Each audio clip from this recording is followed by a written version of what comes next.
ಎಲ್ಲರಿಗೂ ನಮಸ್ಕಾರ. ಕನ್ನಡ ಸೌರಭ ಯೂಟ್ಯೂಬ್ ಚಾನಲ್ಗೆ ಆತ್ಮೀಯವಾದ ಸ್ವಾಗತ. ಪ್ರತಿ ಶೈಕ್ಷಣಿಕ ವರ್ಷದ ಕೊನೆಯಲ್ಲಿ ಶಾಲೆಯಲ್ಲಿ ಫಲಿತಾಂಶವನ್ನು ಪ್ರಕಟಿಸುವುದಕ್ಕಾಗಿ ಹಲವಾರು ದಾಖಲೆಗಳನ್ನು ನಿರ್ವಹಣೆ ಮಾಡೋದು ಸರ್ವೇಸಾಮಾನ್ಯ. ಇತ್ತೀಚಿನ ವರ್ಷಗಳಲ್ಲಿ ಫಲಿತಾಂಶವನ್ನು ಎಲ್ಲ ತರಗತಿಯ ಫಲಿತಾಂಶಗಳನ್ನು SATSನಲ್ಲೂ ಕೂಡ ಅಪ್ಡೇಟ್ ಮಾಡಬೇಕಾಗಿರುತ್ತೆ. SATSನಲ್ಲಿ ತರಗತಿ ಫಲಿತಾಂಶಗಳನ್ನು ಅಪ್ಡೇಟ್ ಮಾಡುವಾಗ ಪ್ರತಿ ವಿಷಯವಾರು ಪ್ರತಿ ವಿದ್ಯಾರ್ಥಿವಾರು ಆನ್ಲೈನಲ್ಲಿ ಮಾಹಿತಿಯನ್ನು ತುಂಬಬೇಕಾಗುತ್ತೆ. ಹೀಗೆ ಆನ್ಲೈನಲ್ಲಿ ಗ್ರೇಡ್ಗಳನ್ನು ನಮೂದಿಸುವಾಗ ಬಹಳಷ್ಟು ಸಮಯ ಹಿಡಿಯುತ್ತೆ. ಅದರಲ್ಲೂ ನೆಟ್ವರ್ಕು ಸ್ಲೋ ಇದ್ರಂತೂ ತುಂಬ ಸಮಯ ಕಾಯಬೇಕಾಗುತ್ತೆ. ಸುಮಾರು ಒಂದು 30 ವಿದ್ಯಾರ್ಥಿಗಳ ಒಂದು FA ಅಥವಾ SA ಫಲಿತಾಂಶವನ್ನು ಆನ್ಲೈನಲ್ಲಿ ನಮೂದಿಸಬೇಕಾದ್ರೆ ಒಬ್ಬ ವಿದ್ಯಾರ್ಥಿಗೆ 6 ಕ್ಲಿಕ್ಕು ಅಂದರೆ 6 ಸಬ್ಜೆಕ್ಟ್ಗಳನ್ನು ಈ ರೀತಿ ಆಯ್ಕೆ ಮಾಡಿ ಗ್ರೇಡ್ಗಳನ್ನು ಸೆಲೆಕ್ಟ್ ಮಾಡಬೇಕಾಗುತ್ತೆ. ಇದು ನೆಟ್ವರ್ಕ್ ಇರೋ ಕಡೆ ತುಂಬ ಬೇಗ ಆಗುತ್ತೆ, ನೆಟ್ವರ್ಕ್ ಇಲ್ಲದೆ ಇದ್ದರೆ ತುಂಬ ನಿಧಾನ ಆಗುತ್ತೆ. ಅದಕ್ಕಾಗಿ ಈ ಅವಧಿಯಲ್ಲಿ ಎಲ್ಲ ಮಾಹಿತಿಗಳನ್ನು ಆಫ್ಲೈನಲ್ಲೇ ಸಿದ್ಧಪಡಿಸ್ಕೊಂಡು ಅದನ್ನು ಒಂದು ಅರ್ಧ ನಿಮಿಷದಲ್ಲಿ ಅಥವಾ 1 ನಿಮಿಷದೊಳಗಡೆ ಹೇಗೆ ಅಪ್ಲೋಡ್ ಮಾಡೋದು ಅನ್ನೋದನ್ನು ಈ ವಿಡಿಯೋದಲ್ಲಿ ನಾವು ತಿಳ್ಕೊಳ್ಳೋಣ. ಅದಕ್ಕಾಗಿ ನಾವು ಮಾಡಬೇಕಾಗಿರೋದು, ಮೊದಲು ಯಾವುದೇ ಸರ್ಚ್ ಎಂಜಿನ್ಗೆ ಹೋಗಿ SATS ಅಂತ ಟೈಪ್ ಮಾಡಿದ್ರೆ STS ಕರ್ನಾಟಕ ಲಾಗಿನ್ ಅಂತ ಬರುತ್ತೆ. ಲಾಗಿನ್ ಆಗಬೇಕಾಗುತ್ತೆ.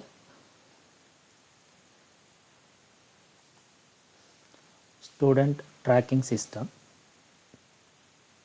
ಇಲ್ಲಿ ಹೋಮ್ ಪೇಜ್ ಕಾಣಿಸುತ್ತೆ, ಲಾಗಿನ್ ಅಂತ ಕಾಣಿಸುತ್ತಲ್ವಾ.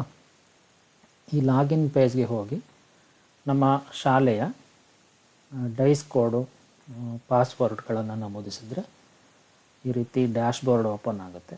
SATSಗೆ ಲಾಗಿನ್ ಆದಾಗ ಈ ರೀತಿ ನಮ್ಮ ಶಾಲೆಯ ಡ್ಯಾಶ್ ಬೋರ್ಡ್ ಕಾಣಿಸುತ್ತೆ.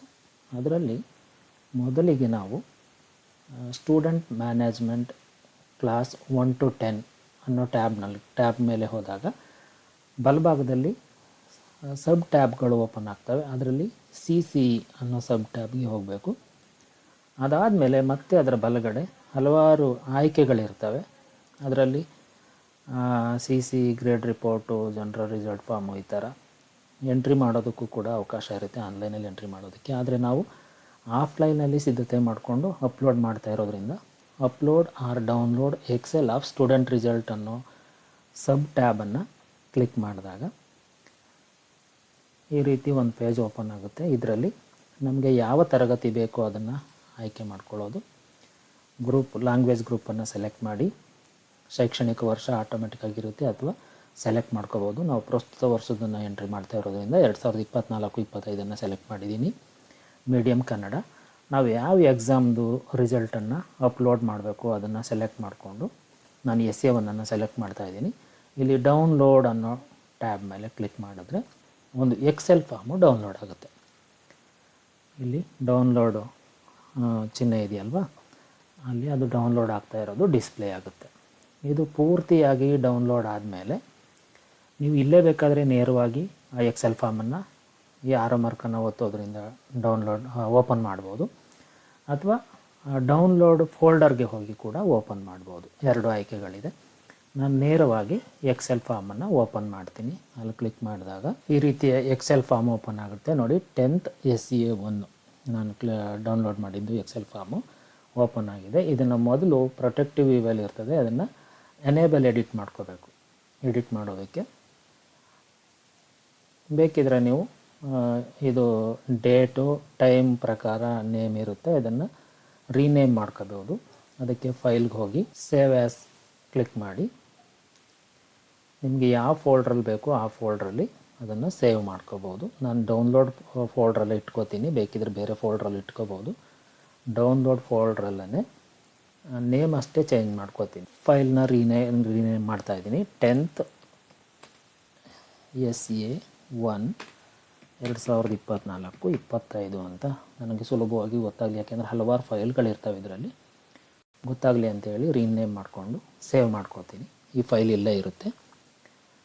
ಇದನ್ನು ಒಂದು ಕಡೆ ಇಟ್ಕೊಂಡು ಈಗ ಬೇಕಿದ್ರೆ ನಾವು ನೆಟ್ ಆಫ್ ಮಾಡ್ಕೋಬೋದು. ಅದು ಡೌನ್ಲೋಡ್ ಆದ ತಕ್ಷಣ ನೆಟ್ಟನ್ನು ಆಫ್ ಮಾಡ್ಕೋಬೋದು. ಮಿನಿಮೈಸ್ ಮಾಡಿಕೊಂಡು ನಾನಿಲ್ಲಿ ಆಫ್ಲೈನಲ್ಲಿ ಒಂದು ಎಕ್ಸೆಲ್ ಫಾರ್ಮನ್ನು ಎಕ್ಸೆಲ್ ಶೀಟನ್ನು ಮತ್ತೆ ರೆಡಿ ಮಾಡ್ಕೊಂಡಿರ್ತೀನಿ. 10th CC ಕನ್ಸಾಲ್ಟೇಟ್ ಅಂಥೇಳಿ ಎಲ್ಲ ವಿಷಯದ್ದು ಗ್ರೇಡ್ ಒಂದು ಕಡೆ ಬರೋ ಹಾಗೆ ಇದನ್ನು ಮಾಡ್ಕೊಂಡಿದ್ದೀವಿ. ಎಲ್ಲ ಸಬ್ಜೆಕ್ಟ್ ಅವರು ಇಲ್ಲೇ ಎಂಟ್ರಿ ಮಾಡ್ಕೊಂಡಿರೋದ್ರಿಂದ ಸುಲಭವಾಗಿ ನಮಗೆ ಮಾಹಿತಿ ಸಿಗುತ್ತೆ. ಇದು CC ನಮೂನೆ ಎಲ್ಲ ಸಬ್ಜೆಕ್ಟು ಕೂಡ ಇಲ್ಲಿ ಎಂಟ್ರಿ ಆಗಿರುತ್ತೆ. ನಾವು ಅಂಕಗಳನ್ನ ನಮೂದಿಸಿದರೆ ಸಾಕು, ಗ್ರೇಡ್ ಆಟೋಮೆಟಿಕ್ಕಾಗಿ ಎಂಟ್ರಿ ಆಗೋ ಥರ ಫಾರ್ಮುಲಾಸ್ ಹಾಕಿ ಎಲ್ಲ ಸಬ್ಜೆಕ್ಟ್ದು ಮಾಡ್ಕೊಂಡಿದ್ದೀವಿ. ಅಷ್ಟೇ ಅಲ್ಲದೆ ಎಲ್ಲ ಸಬ್ಜೆಕ್ಟ್ದು ಪರೀಕ್ಷಾವಾರು FA1, FA2, SA1,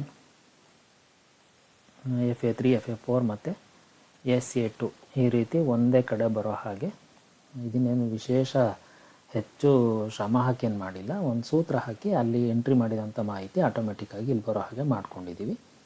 ಈಗ ನನಗೆ ಬೇಕಾಗಿರೋ ಮಾಹಿತಿ SA1 6 ಸಬ್ಜೆಕ್ಟು ಮಾಹಿತಿ.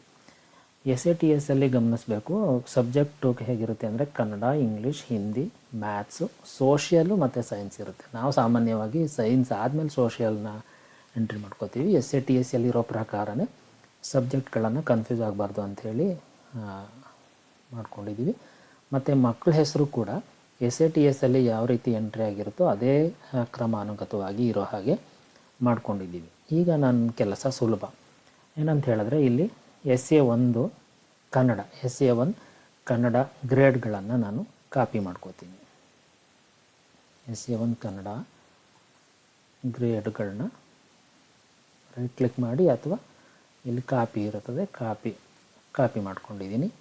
ಇವಾಗ ನಾನು ಡೌನ್ಲೋಡ್ ಮಾಡ್ಕೊಂಡಿರುವಂತಹ SATS ಎಕ್ಸೆಲ್ ಶೀಟ್ಗೆ ಹೋಗ್ತೀನಿ. ನೋಡಿ 10th SA1 ಅಲ್ಲಿ ಕ್ಲಿಕ್ ಮಾಡಿ, ರೈಟ್ ಕ್ಲಿಕ್ ಮಾಡಿ ಪೇಸ್ಟ್ ಕೊಡಿ, ಅಥವಾ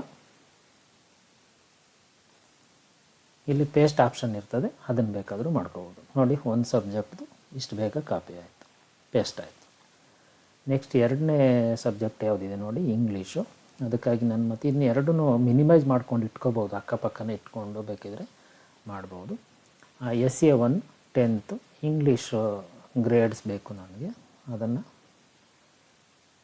ತಗೊಂಡಿದ್ದೀನಿ. Ctrl+C ಕೊಟ್ಟರೆ ಕಾಪಿ ಆಗುತ್ತೆ, ಅಥವಾ ರೈಟ್ ಕ್ಲಿಕ್ ಮಾಡಿ ಕಾಪಿ ಮಾಡ್ಕೊಳ್ಳಿ. ಮತ್ತು SATS ಪೇಜ್ಗೆ ಹೋಗಿ ಇಂಗ್ಲೀಷ್ ಮೇಲೆ ರೈಟ್ ಕ್ಲಿಕ್ ಮಾಡಿ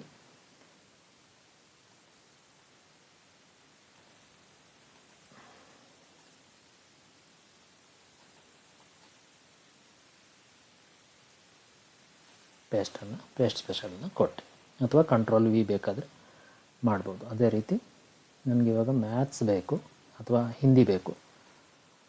ಹಿಂದಿ ಕಾಲಮ್ನಲ್ಲಿರೋದನ್ನು Ctrl+C ಅಥವಾ ಕಾಪಿ ಎಕ್ಸೆಲ್ ಶೀಟ್ಗೆ ಹೋಗಿ ರೈಟ್ ಕ್ಲಿಕ್ ಮಾಡಿ, ಇದು ನಂಬರ್ ಬಂತು,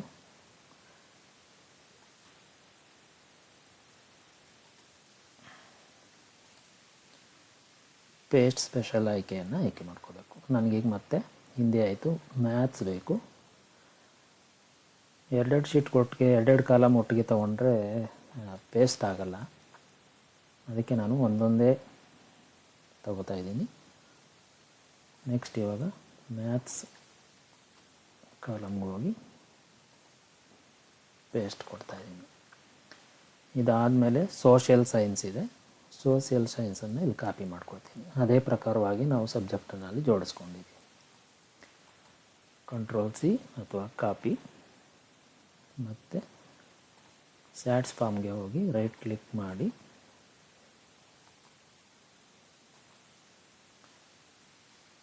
ಪೇಸ್ಟ್ ಸ್ಪೆಷಲ್ಗೆ ಹೋಗಿ ಪೇಸ್ಟ್ ಮಾಡೋದು. ಕೊನೆಯದು ಸೈನ್ಸ್ ಇದೆ, SA1 ಸೈನ್ಸನ್ನು ಕಾಪಿ ಮಾಡ್ಕೊಂಡ್ವಿ.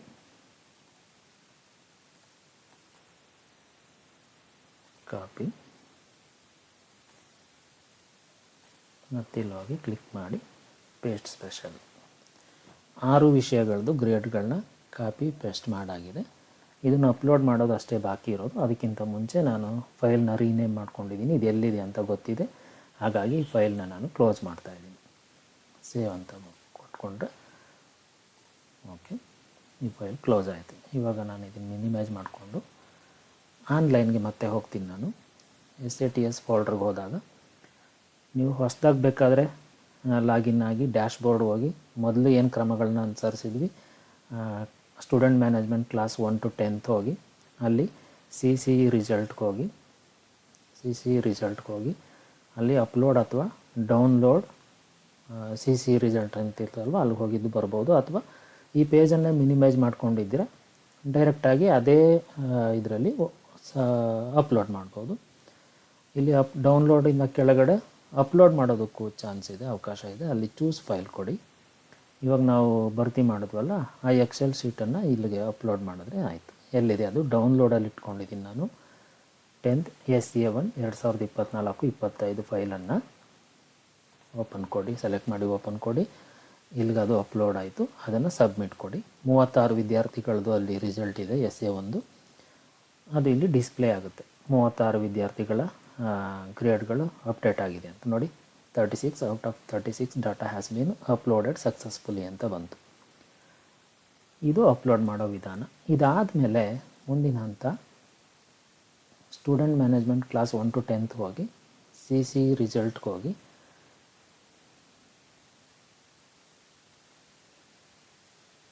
ಮತ್ತಲ್ಲಿ ಅಪ್ಡೇಟ್ ಕೊಡಬೇಕಾಗುತ್ತೆ, ಅಪ್ರೂವ್ ಮಾಡಬೇಕಾಗುತ್ತೆ. ಅದನ್ನು ಅಪ್ಲೋಡ್ ಮಾಡಿರೋದನ್ನು ಅಪ್ರೂವ್ ಮಾಡಬೇಕಾಗುತ್ತೆ.